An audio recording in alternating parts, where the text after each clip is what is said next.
સુરતના અઠવા લાઇન્સ વિસ્તારમાં આજે રાજકીય ગરમાવો જોવા મળ્યો હતો। એઆઈ સમિટ મામલે રાહુલ ગાંધી દ્વારા કરવામાં આવેલા વિરુદ્ધના વળતા પ્રહારમાં ભાજપ મહિલા મોરચાએ મેદાને ઉતરીને સૂત્રોચ્ચાર કર્યા હતા। મોટી સંખ્યામાં એકઠી થયેલી મહિલા કાર્યકર્તાઓએ રાહુલ ગાંધી માફી માંગીના નારા સાથે સમગ્ર વિસ્તાર ગજવી મૂક્યો હતો। ભાજપની મહિલા પાંખમાં રાહુલ ગાંધીના વલણ પ્રત્યે ભારે રોષ જોવા મળ્યો હતો। પ્રદર્શનકારી મહિલાઓએ આક્ષેપ કર્યો હતો કે ટેકનોલોજી અને વિકાસના કાર્યોમાં અવરોધ ઊભો કરવો એ કોંગ્રેસની માનસિકતા છે।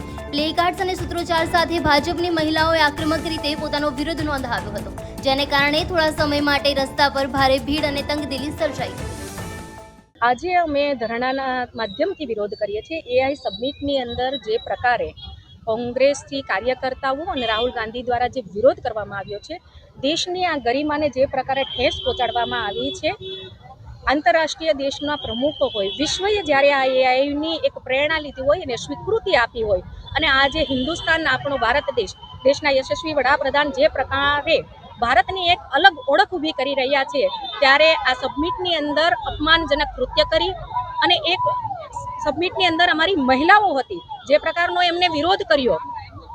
કોઈ પણ રાજકીય પક્ષ હોય એ વિરોધ કરી શકે છે, એની ના નથી હોતી, પણ વિરોધ કરવાની મર્યાદાઓ હોય છે। મહિલાઓની હાજરીમાં અર્ધનગ્ન સ્થિતિમાં આ પ્રકારનો વિરોધ એ ક્યારેય સાંકી લેવામાં આવતો નથી। ગુજરાત ભાજપ પ્રદેશ મહિલા મોરચાની મારી તમામ જિલ્લા મહાનગરની બહેનો દ્વારા આનો સખત અમે વિરોધ કરીએ છીએ। આ નિંદનીય જે કૃત્ય કર્યું છે એને ક્યારેય મહિલાઓ માફ નહીં કરે।